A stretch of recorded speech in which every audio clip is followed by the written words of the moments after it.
I wanted to make more content about BPD. As someone who has been diagnosed with it when she was 18, I got a few things to say. Let's get right into it and start with the basics. BPD stands for Borderline Personality Disorder and is also known for EUPD, which means Emotional Unstable Personality Disorder. BPD is a very demonized disorder, and one reason for that is because it's not a very known disorder yet. Many people are still negotiating the right way to heal BPD, and many people also claim that there is no way as recovering from BPD. I believe that you can surely heal from BPD, but that's another story for another day. When it comes to borderline personality disorders, a lot of different combined factors play a significant role. For example, genetics, neuroscience, your environment, and your social life. Borderline personality disorder is very complex, and many therapists refuse to treat borderline personality patients specifically because it's so complex. But most cases have one thing in common: trauma. A lot of BPD patients also suffer from depression,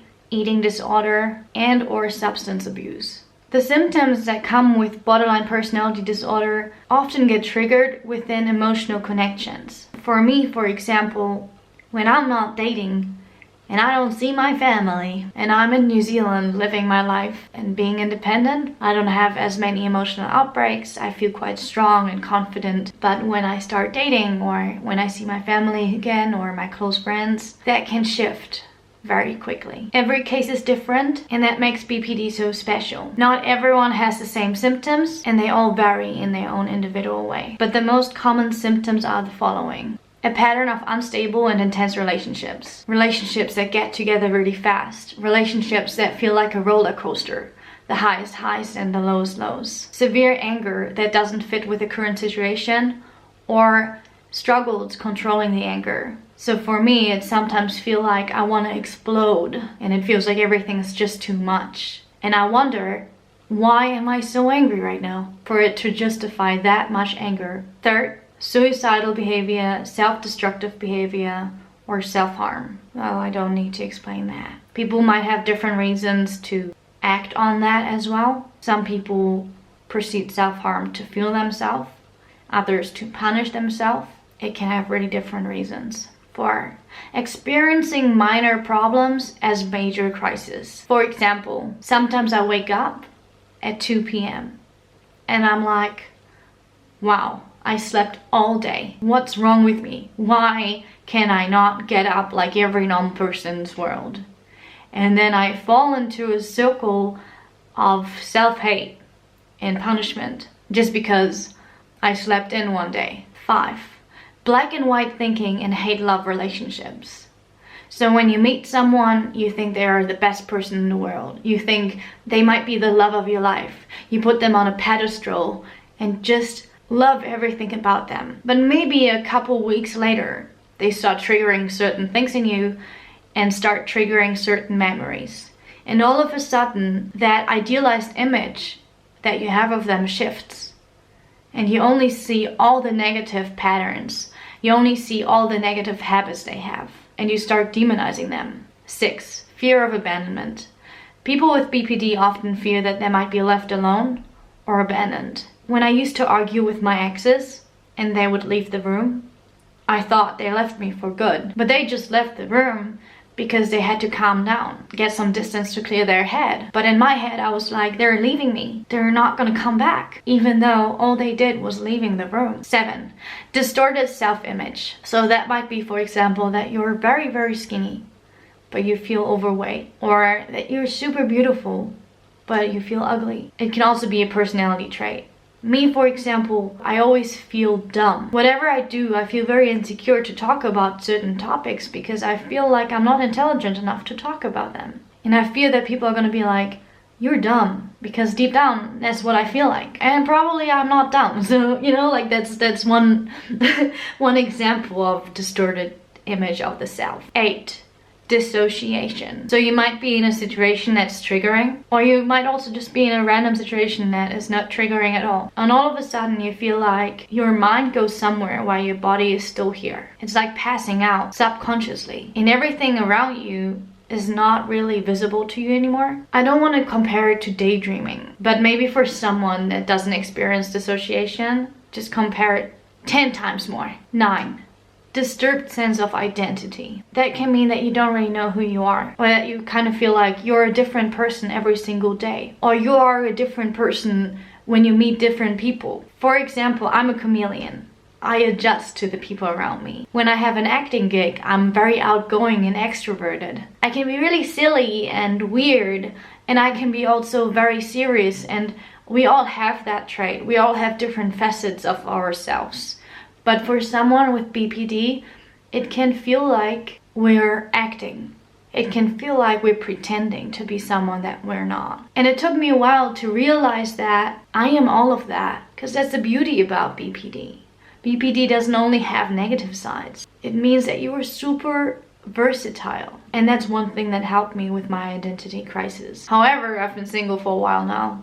So that's also one thing that helped a lot, because when I start dating, I tend to lose myself.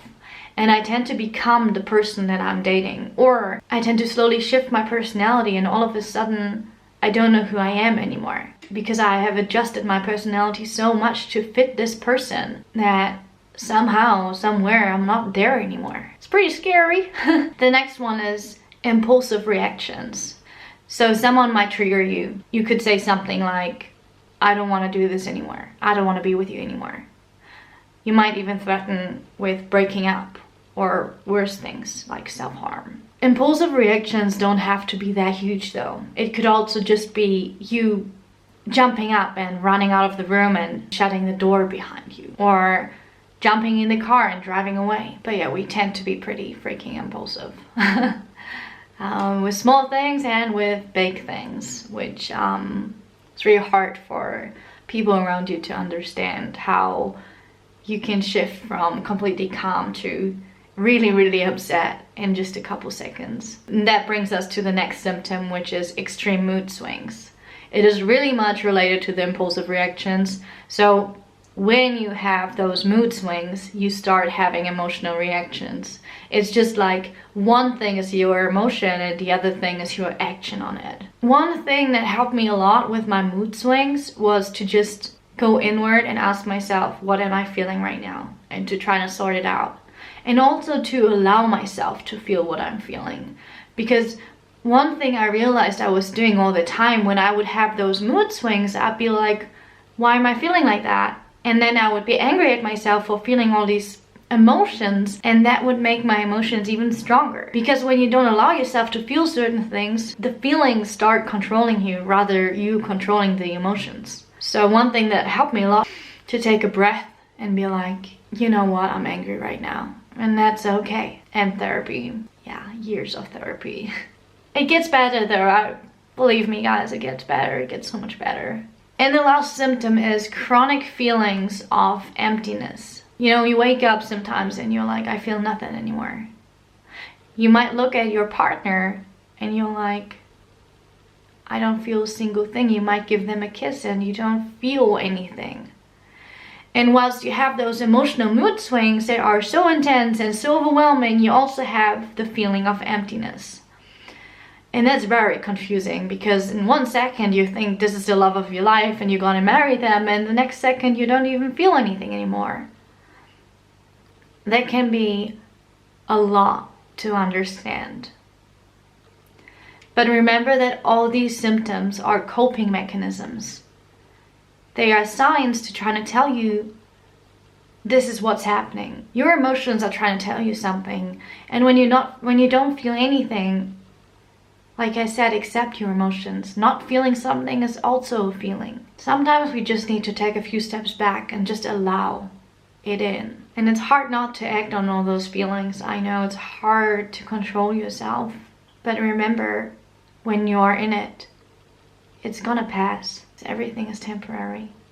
And you know, you have so many mood swings, it's not gonna be there for long. So that's my short explanation what BPD is, from the perspective of someone that has BPD, not from the perspective of a therapist. And I hope it helped you a little bit to understand yourself and your symptoms a bit more. Please be very careful with self-diagnosing yourself and putting yourself in a certain box. Please be careful with that. If you think you have BPD, please reach out to a professional.